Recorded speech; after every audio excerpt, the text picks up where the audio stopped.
La noche envolvía la ciudad de São Paulo en un manto de luces distantes, pero para Leticia Alves, el único universo que existía era el resplandor azulado de su monitor. El silencio de la oficina de Montenegro Construcciones era denso, roto únicamente por el zumbido del aire acondicionado y el suave rasgueo de su lápiz digital sobre la tableta. Llevaba más de 14 horas sentada en la misma silla ergonómica que ya había perdido toda su comodidad, con la espalda convertida en un nudo de tensión. Sobre la pantalla, los planos del proyecto Onyx se desplegaban en una compleja sinfonía de líneas y cálculos, una estructura que ella había resuelto con una elegancia que nadie más en su equipo había logrado concebir. El aroma a café rancio y el persistente dolor de cabeza eran sus únicos compañeros en esa vigilia autoimpuesta, un sacrificio silencioso que hacía con la esperanza de ser, por fin, reconocida por su verdadero talento y no solo como una asistente eficiente. De repente, una sombra se cernió sobre su escritorio y el penetrante olor a una costosa colonia masculina invadió su espacio personal, quebrando su concentración. Era Arthur Medeiros, su jefe directo, con su impecable traje italiano y una sonrisa que nunca llegaba a sus ojos. «Ahí está mi estrella», dijo con un tono condescendiente, observando el trabajo en la pantalla con una falsa admiración. «Sabía que podías hacerlo, Leticia, siempre salvando el día». Sus palabras, que deberían haber sido un cumplido, se sentían como pequeñas dagas de menosprecio. Sin pedir permiso, tomó los planos digitales y los transfirió a su propio servidor, un acto de apropiación tan sutil como devastador. Leticia observó la maniobra con una resignación amarga, sintiendo cómo el crédito por sus noches de insomnio se desvanecía en el aire, absorbido por el carisma depredador de su superior, quien ya caminaba hacia la salida con el fruto de su esfuerzo bajo el brazo. «¿Por qué no dices nada?», se recriminó internamente mientras apretaba los puños debajo de la mesa. La síndrome del impostor era un veneno que corría por sus venas, una voz insidiosa que le susurraba que su trabajo no era tan bueno, que Arthur lo mejoraría, que sin él ella no sería nada. Era la misma voz que la había mantenido en un puesto junior durante años, viendo cómo colegas menos talentosos ascendían gracias a su audacia. Pero la verdad era más cruda. El miedo la paralizaba. El miedo a perder el único ingreso que tenía para pagar la montaña de deudas que el tratamiento de su madre le había dejado. Cada factura impagada era un eslabón en la cadena que la ataba a ese escritorio, a esa humillación silenciosa, forzándola a sonreír y agradecer mientras le robaban sus sueños frente a sus propios ojos, una pieza a la vez. Su mirada se desvió hacia un costado de su escritorio, donde un pequeño montón de sobres representaba la cruda realidad que la anclaba al suelo. Entre ellos, uno con una franja roja destacaba como una herida abierta. El último aviso de desalojo. La sensación de frío se apoderó de su estómago, un nudo helado de pánico que le dificultaba la respiración.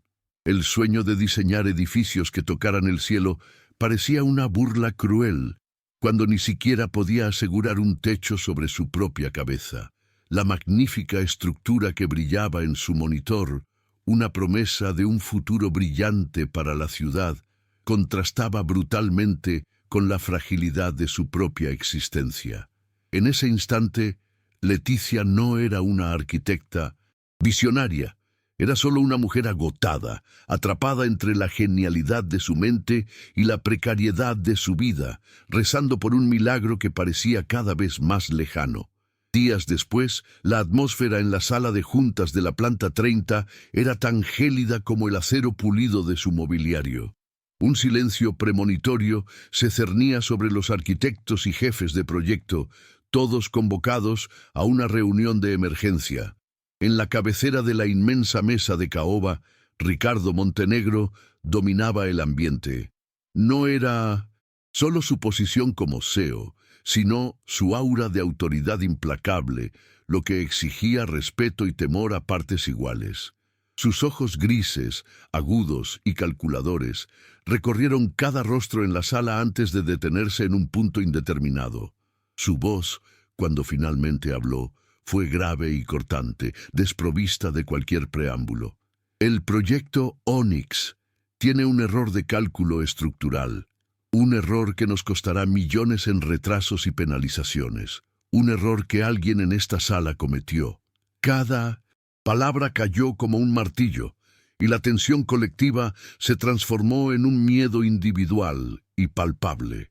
Fue entonces cuando Arthur Medeiros se puso de pie, su rostro una máscara de grave preocupación, aunque una chispa de triunfo se escondía en lo profundo de su mirada. «Ricardo, si me permites», comenzó con voz solemne.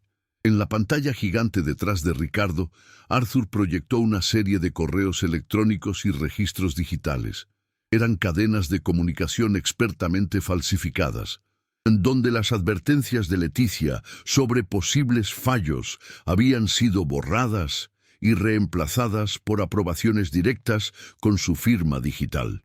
Arthur narró los eventos con la precisión de un verdugo, explicando cómo la negligencia de la joven arquitecta había pasado desapercibida hasta que fue demasiado tarde. Las miradas de sus colegas, antes ansiosas, se volvieron hacia Leticia, cargadas de una mezcla de lástima, desdén y, sobre todo, alivio por no ser ellos los señalados en esa cacería de brujas corporativa. Para Leticia, el mundo se disolvió en un zumbido ensordecedor. Las palabras de Arthur llegaban distorsionadas, como si estuviera bajo el agua. Sintió cómo la sangre abandonaba su rostro para acumularse en sus mejillas, quemándolas con el fuego de una humillación insoportable. Un nudo apretado se formó en su garganta, ahogando la protesta, la verdad que luchaba desesperadamente por salir. Quería gritar que era una mentira, mostrar sus propios archivos, pero su cuerpo no respondía. Sus ojos buscaron instintivamente los de Ricardo, buscando un vestigio de justicia o al menos de duda. Pero lo que encontró la destrozó.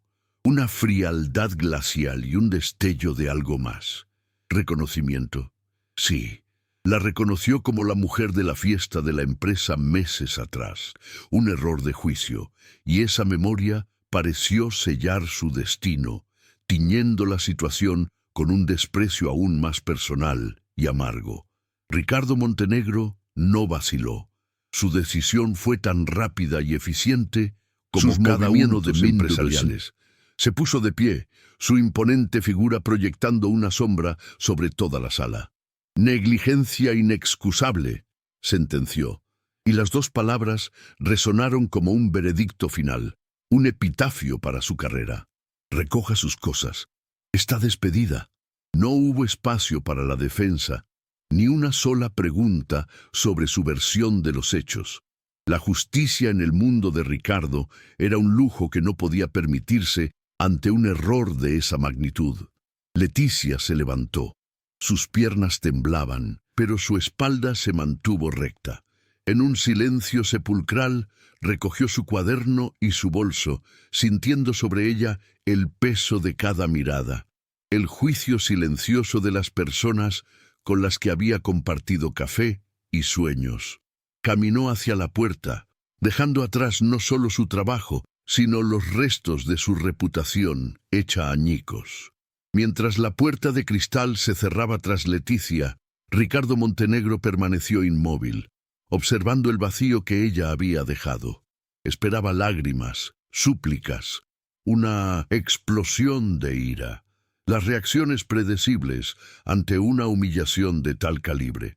Sin embargo, lo que vio fue algo que lo descolocó por completo, una dignidad silenciosa y desafiante. Vio la rigidez de su espalda, la forma deliberada en que mantuvo la cabeza en alto, mientras sus manos, apenas visibles, temblaban al recoger sus pertenencias. Esa compostura en medio de la devastación total era una fortaleza que raramente encontraba en su mundo. Un universo de apariencias y adulación, donde la vulnerabilidad se ocultaba con arrogancia, no con gracia. Esa imagen, la de su fuerza silenciosa, se grabó en su mente, plantando la primera y más incómoda semilla de la duda. Había juzgado demasiado rápido. Había confundido el silencio con la culpabilidad. Algo no encaja, pensó, mientras su mente, entrenada para detectar fisuras en los contratos y debilidades en sus oponentes, comenzaba a analizar la escena. Un recuerdo fugaz de la fiesta anual de la empresa lo asaltó con una claridad inesperada. No recordaba los detalles de su encuentro, solo una impresión vívida. La pasión con la que ella hablaba de arquitectura, no como un negocio, sino como un arte. Recordaba la luz en sus ojos al describir cómo las estructuras podían cambiar vidas, cómo un edificio podía ser más que concreto y acero. Esa mujer, la que vibraba con una inteligencia y un fervor tan genuinos, no cuadraba con la empleada negligente y descuidada que Arthur acababa de crucificar. La incongruencia entre la memoria y la acusación era un molesto zumbido en su cabeza, un problema sin resolver que su instinto se negaba a ignorar. Un amargo sabor a disgusto subió por su garganta, y no era por el error millonario. Era un disgusto consigo mismo. Había actuado por presión, para proyectar una imagen de control absoluto frente a la junta directiva, para demostrar que no toleraría el más mínimo fallo. Pero en su prisa por ser el líder implacable que todos esperaban, había traicionado el legado de su padre. Un hombre se define por su honor, Ricardo, no por su balance final, le había dicho una vez, y en ese momento se sintió deshonroso. Observó a Arthur, que ya recibía discretas palmadas en la espalda de otros directivos, y una oleada de frío desdén lo recorrió. Había confiado en la palabra de un hombre cuya ambición era evidente, y había condenado a una mujer cuya única defensa había sido su silencio digno. La reunión concluyó, pero Ricardo no se movió de su asiento. Su mirada estaba fija en la silla vacía, un símbolo de su juicio precipitado. Una nueva resolución, firme e inquebrantable, se forjó en su interior. Esto ya no se trataba de salvar la reputación de la empresa, se había convertido en algo personal. Una necesidad imperiosa de conocer la verdad, de desentrañar la red de mentiras que intuía que Arthur había tejido. Lo haría él mismo, en secreto, lejos de los ojos de sus abogados y asesores. No era por la empresa, ni siquiera por el dinero. Era por la inquietante imagen de la fuerza de Leticia frente a la ruina, y por una naciente y extraña admiración por la mujer a la que acababa de destruir. Tenía que saber si había aplastado a una culpable o a una víctima inocente. Habían pasado varias semanas en las que el nombre de Leticia Alves se había convertido en un fantasma en la mente de Ricardo. Su investigación secreta sobre los servidores de la empresa no había arrojado pruebas concluyentes, solo un rastro digital tan limpio que resultaba sospechoso. Una noche, mientras revisaba los planos corregidos del proyecto Onyx en la soledad de su opulenta oficina, el personal de limpieza le entregó una pequeña caja de cartón con las pertenencias olvidadas en el escritorio de Leticia. Estuvo a punto de pedir que la desecharan, pero un impulso inexplicable lo detuvo. Dentro, entre objetos de oficina sin valor, encontró un sencillo cuaderno de bocetos de tapa negra. Al abrirlo, sintió como si hubiera encontrado la pieza que le faltaba. Las páginas no contenían simples notas, sino un universo de creatividad, bocetos de edificios que desafiaban la gravedad, soluciones estructurales innovadoras y anotaciones de una inteligencia deslumbrante. Con una mezcla de fascinación y temor, Ricardo se sumergió en el contenido del cuaderno. Pasó las páginas con un cuidado casi reverencial. absorbiendo el talento puro que emanaba de cada trazo. Y entonces lo encontró. En una sección dedicada al proyecto Onyx, vio una serie de dibujos y cálculos que exploraban una alternativa de diseño.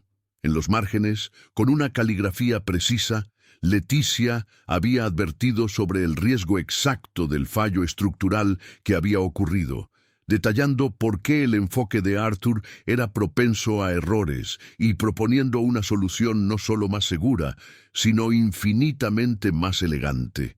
La verdad lo golpeó con la fuerza de un huracán. No fue negligencia, fue una genialidad ignorada, una advertencia silenciada. Una oleada de culpa, fría y pesada, se instaló en su pecho. Se dio cuenta de que no había despedido a una empleada incompetente, había decapitado a una visionaria. La culpa se transformó rápidamente en una necesidad urgente de actuar, de reparar de alguna forma el daño catastrófico que había infligido. Sabía que no podía simplemente ofrecerle su trabajo de vuelta. El despido había sido demasiado público y la humillación demasiado profunda. Tenía que encontrarla. Una llamada discreta a su jefe de recursos humanos le proporcionó su última dirección. Conocida, sin pensarlo dos veces, tomó las llaves de su coche y el cuaderno de bocetos, que ahora se sentía tan pesado como su propia conciencia. No sabía qué le diría, qué podía ofrecerle que no sonara como un insulto. Pero la inacción ya no era una opción. Conducido por un instinto que iba más allá de la lógica empresarial, se dirigió a los suburbios de la ciudad, adentrándose en un mundo radicalmente distinto al suyo, buscando una absolución que no estaba seguro de merecer. Su búsqueda lo llevó a un barrio modesto de calles estrechas y edificios bajos, un universo de normalidad que contrastaba violentamente con su vida de lujo. Finalmente la encontró, no en un estudio de arquitectura rival, sino detrás del mostrador de una pequeña y bulliciosa cafetería. Leticia llevaba un delantal manchado de café, su cabello recogido en una cola de caballo desordenada y en su rostro una expresión de agotamiento tan profundo que ninguna sonrisa forzada a los clientes podía ocultar. A pesar de todo, se movía con la misma gracia y dignidad inquebrantable que él recordaba. Ricardo la observó desde el interior de su sedán de lujo, sintiéndose como un intruso, un espectador de una injusticia que él mismo había creado. Ver a esa mente brillante, a esa artista de las estructuras, sirviendo café para sobrevivir, le provocó un dolor agudo y punzante en el pecho. Finalmente, Ricardo salió del coche. La campanilla sobre la puerta de la cafetería tintineó, anunciando su entrada y provocando que varias cabezas se giraran.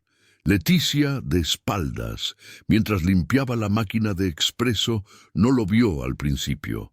Cuando se dio la vuelta para atender al nuevo cliente, su sonrisa profesional se congeló en sus labios, desvaneciéndose para dar paso a una máscara de fría e impenetrable sorpresa.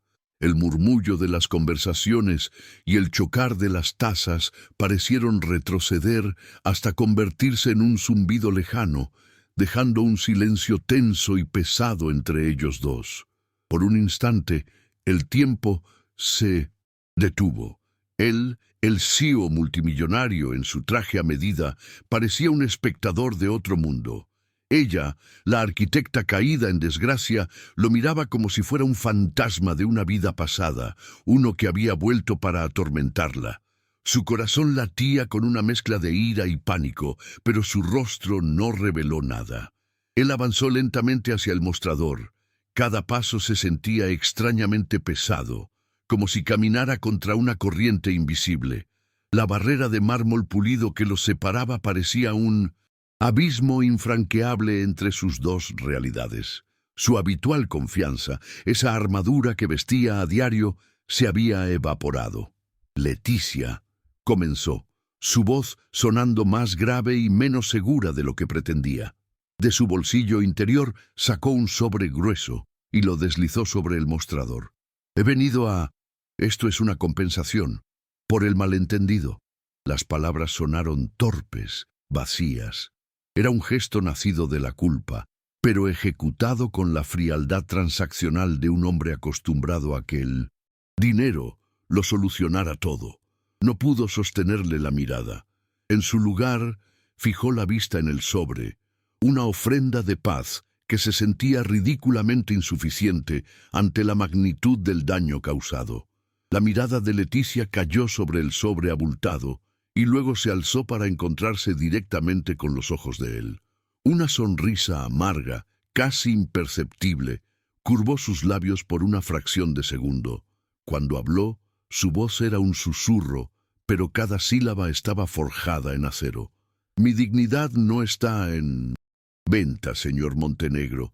Con la punta de 2 dedos empujó el sobre de vuelta hacia él, como si estuviera contaminado. Guárdese su caridad. Lo que yo necesitaba era mi trabajo. Lo que yo necesitaba era la reputación que me costó años construir. Hizo una pausa, y en ese breve silencio el peso de todo lo no dicho llenó el aire. Usted me arrebató ambas cosas en menos de 5 minutos. No hay cheque que pueda comprar eso de vuelta. Su calma era más devastadora que cualquier grito. Una declaración de principios que lo desarmó por completo. Ricardo se quedó sin palabras. Él, el hombre que dominaba las negociaciones y silenciaba a sus oponentes con una lógica aplastante, no tenía respuesta.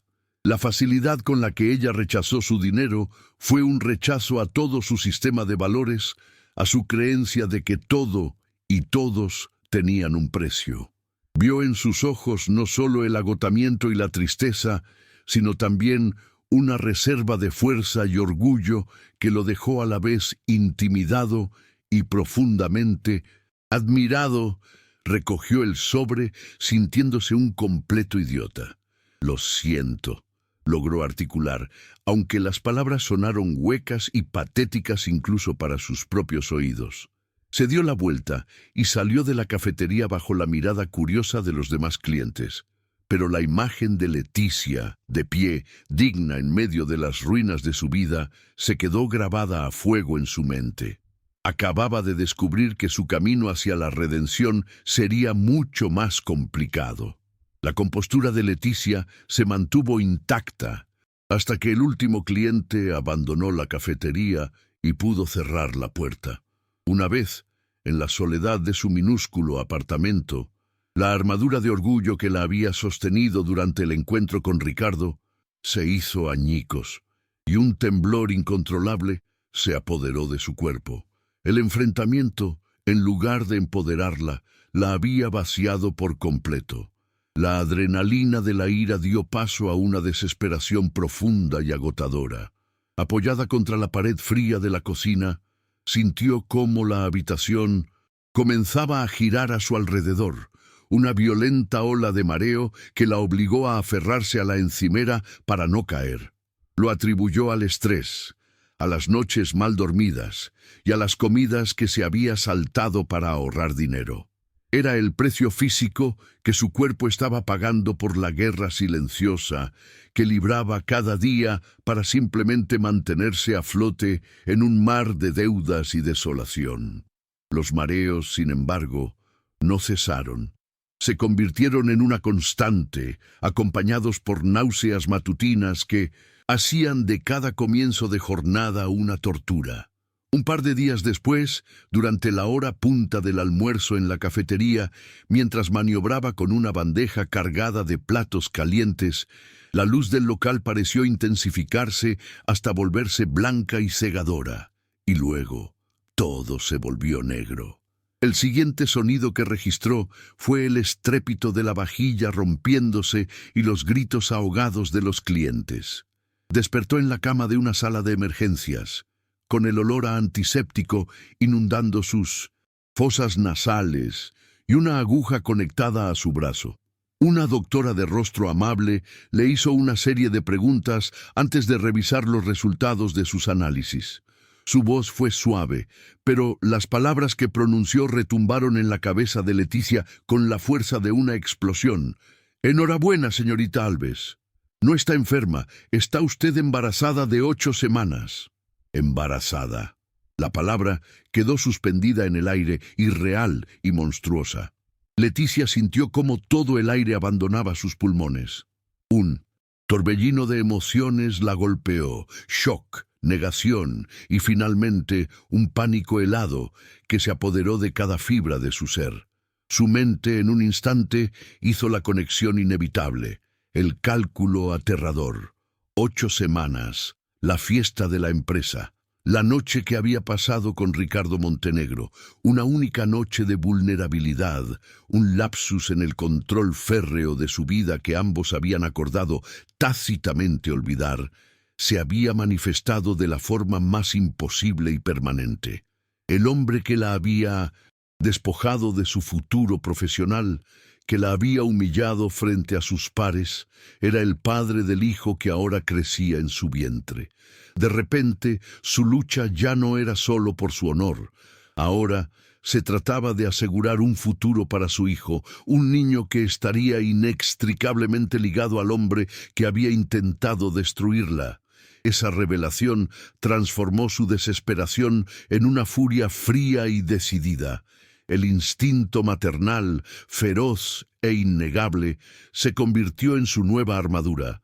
Al día siguiente, contactó a un abogado de oficio y presentó una demanda formal contra Montenegro Construcciones por despido improcedente. Era un acto de guerra, su única arma disponible.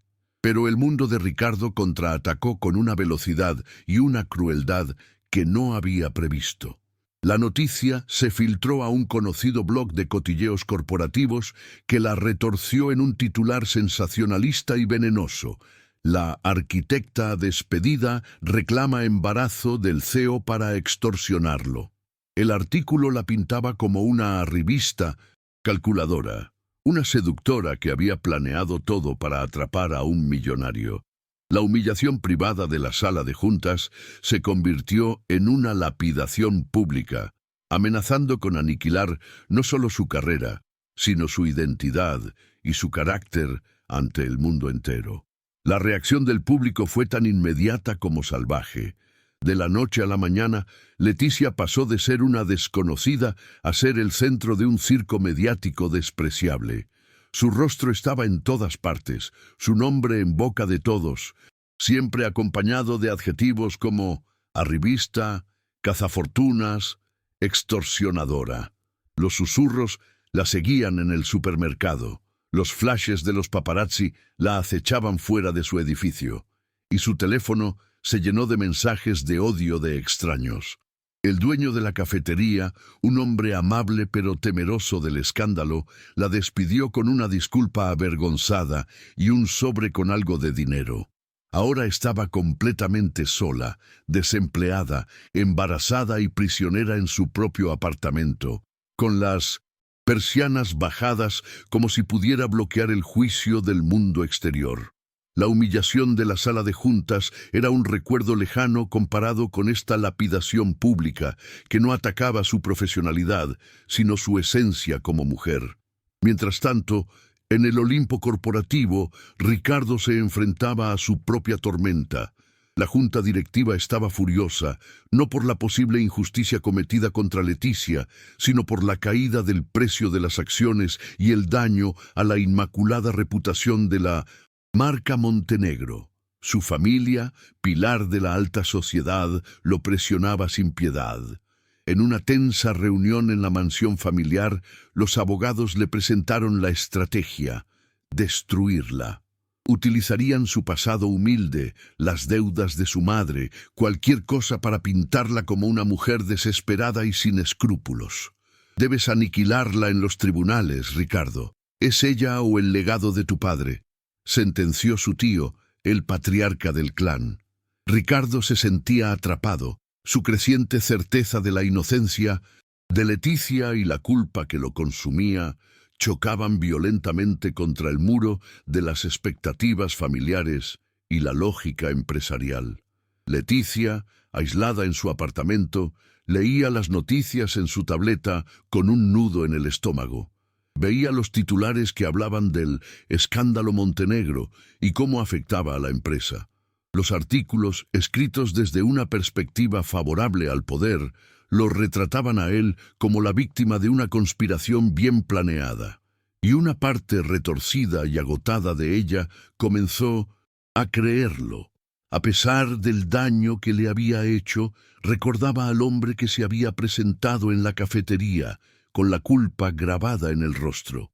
Pensó en el bebé que crecía dentro de ella, un ser inocente que no merecía nacer en medio de una guerra tan sucia. La idea de ser la causa de la ruina de un imperio, de ser un problema que manchaba un apellido prestigioso, se convirtió en una carga insoportable. En su mente, ella era el veneno que estaba contaminando todo a su alrededor. En la quietud de la noche, rota solo por sus propios sollozos, tomó una decisión. Era la única salida que su mente, nublada por el pánico y la desesperanza, podía concebir. Cogió el teléfono y con voz temblorosa le comunicó a su abogado que quería retirar la demanda. Ignoró sus protestas, suplicándole que no se rindiera. Luego, con movimientos mecánicos, metió en una pequeña maleta lo poco que tenía de valor. «Es lo mejor», se repetía a sí misma como un mantra. «Mi hijo merece crecer en paz, lejos de este circo. Y él podrá seguir con su vida sin el lastre de mi existencia». Era un acto de sacrificio nacido de la más profunda desesperación, un intento de proteger a todos al borrarse a sí misma de la ecuación. ¿Crees que Leticia hace lo correcto al intentar desaparecer? ¿Debería Ricardo encontrarla y luchar por ella? Deja tu opinión en los comentarios y suscríbete para no perderte el impactante final de esta historia. El día de la primera audiencia de conciliación llegó, marcando el inicio de la batalla legal. La sala, con sus paredes revestidas de madera oscura y su mobiliario imponente, estaba cargada de una hostilidad silenciosa. De un lado de la mesa, el equipo legal de Montenegro Construcciones, un batallón de abogados de élite liderados por el tío de Ricardo, proyectaba un aura de poder invencible. Del otro lado, el joven abogado de oficio de Leticia parecía un David enfrentándose a un Goliat corporativo. Notablemente, la silla de la demandante estaba vacía. Leticia no había aparecido. Ricardo sí estaba presente, su rostro tan impasible como el granito, observando el procedimiento con una calma que nadie a su alrededor podía interpretar. Su abogado principal comenzó la sesión con un discurso pulido y venenoso, negando categóricamente todas las acusaciones y preparando el terreno para desacreditar el carácter de Leticia. Justo cuando el abogado de Montenegro estaba a punto de presentar la evidencia de la supuesta incompetencia de Leticia, Ricardo se puso de pie de un solo movimiento. El gesto fue tan abrupto que un silencio de shock cayó sobre la sala. «Basta», dijo. Su voz no era fuerte, pero resonó con una autoridad que detuvo en seco a su propio letrado. Todos los ojos, incluyendo los furiosos y desconcertados de su tío, se clavaron en él. Ignorando las advertencias silenciosas de su familia, Ricardo caminó hacia la cabecera de la mesa y se dirigió al mediador. «Esta audiencia ha terminado», declaró con una calma gélida, «porque todo lo que mi equipo ha dicho y todo lo que planeaba decir se basa en una mentira fundamental, una mentira que yo, para mi eterna vergüenza, permití». Dejó una memoria USB sobre la mesa. «Y aquí tengo la verdad». Lo que siguió fue un desmantelamiento metódico y brutal de la farsa. Ricardo conectó el dispositivo a la pantalla de la sala y, ante la mirada atónita de todos, presentó los frutos de su investigación privada. Proyectó las grabaciones de las cámaras de seguridad de la oficina, donde se veía claramente a Arthur Medeiros accediendo a la computadora de Leticia en mitad de la noche. Mostró los registros recuperados del servidor por expertos forenses que revelaban los correos electrónicos originales de Leticia advirtiendo del riesgo estructural y, como golpe de gracia, Exhibió fotografías de alta resolución de las páginas del cuaderno de bocetos de ella, donde no solo predecía el fallo, sino que ofrecía una solución brillante. Mi arrogancia y la presión me cegaron, confesó Ricardo, su voz cargada de un arrepentimiento palpable. Despedí a la persona más talentosa de mi empresa y culpé a una víctima del sabotaje de un cobarde. Finalmente, tras presentar las pruebas irrefutables, se giró para enfrentar a su propio equipo y a su familia. Su mirada era de acero. Esta acción legal ha terminado, sentenció, dirigiéndose al abogado de Leticia. La señorita Alves recibirá la compensación que su abogado determine, junto con una disculpa pública de la empresa. Arthur Medeiros será despedido y enfrentará cargos criminales por fraude. Hizo una pausa y su voz se quebró ligeramente por primera vez, revelando la profunda emoción bajo la superficie. Pero que quede una cosa absolutamente clara para todos.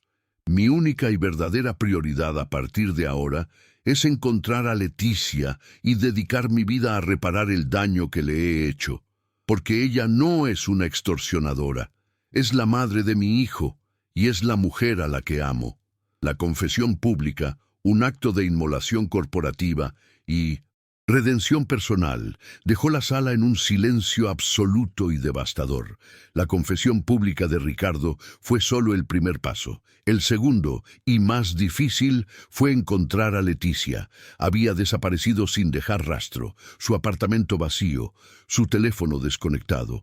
Impulsado por una desesperación que nunca antes había conocido, Ricardo movilizó todos sus recursos, no como el CEO de un imperio, sino como un hombre buscando la única cosa que le importaba.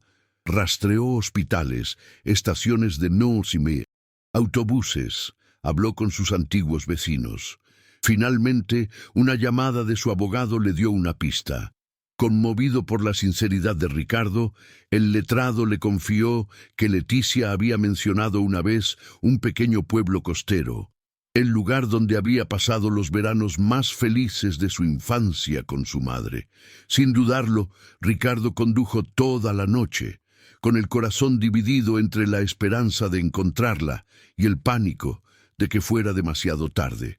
La encontró al amanecer, caminando descalza por la orilla de una playa desierta, su silueta embarazada recortada contra los primeros rayos de sol. Se acercó a ella con cautela, como si se acercara a un animal herido, temiendo que su simple presencia la hiciera huir.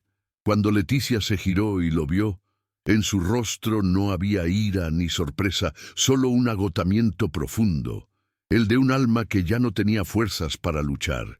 Él se detuvo a una distancia respetuosa, el espacio entre ellos cargado con el peso de todo lo que había pasado.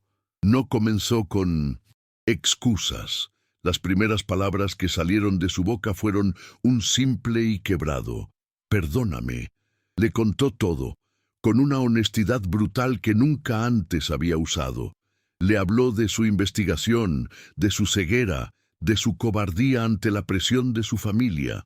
Le confesó cómo la imagen de su dignidad, al salir de la sala de juntas, se había convertido en una obsesión, en la prueba irrefutable de su propio y monstruoso error.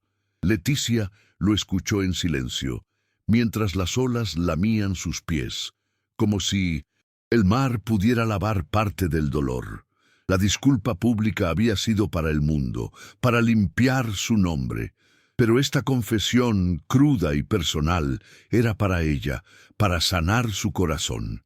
Vio la verdad en sus ojos, el peso de una culpa que lo había transformado, y por primera vez en meses permitió que sus propias defensas se derrumbaran. Las lágrimas que había reprimido con tanta fuerza comenzaron a brotar, no de tristeza, sino de un inmenso y doloroso alivio.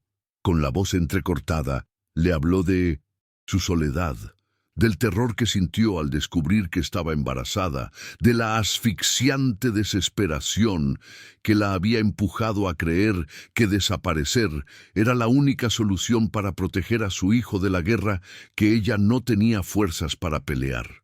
Cuando las palabras se agotaron, él dio un paso vacilante hacia ella. Al ver que no se apartaba, levantó una mano temblorosa y le acarició la mejilla, secando una de sus lágrimas con el pulgar. Lo que dije en esa sala era la verdad, Leticia, pero no toda. La verdad, susurró, su voz cargada de una emoción que lo embargaba. Me enamoré de ti desde el momento en que encontré tu cuaderno, desde que vi tu alma en esas páginas. Te amo, amo tu fuerza, tu mente brillante y tu corazón inquebrantable. Y amo a este bebé con cada fibra de mi ser. Ella levantó la vista, sus ojos anegados buscando los suyos, y en ellos encontró la certeza que había anhelado. Yo también te amo, Ricardo, respondió en un susurro. Él la atrajo suavemente hacia sí, y en el abrazo que se dieron en la playa vacía, bajo el sol naciente, todas las heridas del pasado comenzaron, por fin, a cicatrizar. Pasaron los meses, y con ellos, el panorama de sus vidas se transformó por completo. El nombre de Arthur Medeiros se convirtió en sinónimo de desgracia en el mundo de la arquitectura. Despedido, desacreditado y enfrentando un juicio por fraude, su carrera se había desmoronado tan estrepitosamente como el plan que había urdido. Los blogs de cotilleos, bajo la inmensa presión del equipo legal de Montenegro, publicaron retractaciones humillantes, convirtiendo a Leticia de villana a heroína, en un símbolo de integridad frente a la injusticia. Pero el cambio más grande se produjo dentro de los muros de la empresa. Leticia regresó no al pequeño cubículo de un arquitecto junior, sino a una espaciosa oficina de esquina como la nueva directora del estudio de diseño Alves, una división de prestigio creada por Ricardo para darle total libertad creativa. Ahora, al caminar por los pasillos, las miradas ya no eran de lástima o desdén, sino de un profundo y sincero respeto. La culminación de su victoria profesional tuvo lugar en el helipuerto del proyecto Onyx, que había sido oficialmente rebautizado como Edificio Alves, por orden expresa de Ricardo. De pie en la cima de su creación, con el viento de la tarde acariciando su rostro, Leticia contemplaba el horizonte de São Paulo. Con su embarazo ya muy avanzado, colocó una mano protectora sobre su vientre, sintiendo el suave movimiento de su hijo. La mujer insegura y acosada por la síndrome del impostor había desaparecido, reemplazada por una líder serena y segura de sí misma, una creadora que había demostrado al mundo su valor. Ricardo se unió a ella en silencio, pasando un brazo por sus hombros, y juntos observaron la ciudad que se extendía a sus pies, un reino que, en cierto modo, ella había conquistado con su talento y resiliencia. «Estoy tan orgulloso de ti», le dijo Ricardo en voz baja, su admiración evidente. «Has convertido un desastre en la obra arquitectónica más importante de la década». Ella sonrió, apoyando la cabeza en su hombro. «Pero mientras tú construías esto», continuó él, «yo también he estado trabajando en un pequeño proyecto». Le entregó una tableta. En la pantalla no había un rascacielos, sino los planos de una casa espectacular, una residencia familiar moderna y acogedora, con amplios ventanales y rodeada de un frondoso jardín. «Pensé que nuestro hijo necesitaría un lugar para jugar», explicó, y entonces, de su bolsillo, sacó una pequeña caja de terciopelo azul. Lentamente, ante la mirada incrédula y emocionada de Leticia, Ricardo Montenegro se arrodilló sobre el hormigón de la obra maestra de ella. Mirándola desde abajo, con una vulnerabilidad que nunca antes había mostrado al mundo, le abrió su corazón. «Pasé toda mi vida construyendo un imperio de concreto y acero, Leticia. Un imperio frío y vacío. Tú me enseñaste a construir algo real, algo basado en la verdad y el honor. Rediseñaste mi alma», dijo, su voz temblando de emoción. «Mi proyecto más grande, la verdadera obra de mi vida, es construir una familia contigo, un hogar lleno de amor y risas». Leticia Alves, ¿quieres casarte conmigo? Las lágrimas de felicidad rodaron por las mejillas de ella mientras asentía, incapaz de hablar. Un sí ahogado fue todo lo que pudo susurrar. Él deslizó el anillo en su dedo y se pusieron de pie para sellar su futuro con un beso, mientras el sol se ponía y las luces del edificio Alves comenzaban a brillar, como la primera estrella en la noche de su nueva vida juntos. Y así, en lo más alto de la ciudad, una historia que comenzó con una injusticia brutal encontró su final feliz, demostrando que la verdadera integridad es una estructura que no puede ser demolida y que el amor es el arquitecto capaz de construir puentes incluso sobre los abismos más profundos. La bondad y el talento de Leticia no solo le devolvieron su reputación, sino que le dieron el poder de reconstruir el corazón de un hombre y crear una familia. Su historia nos recuerda que nuestro valor no lo definen los que intentan derribarnos, sino la fuerza con la que decidimos levantarnos.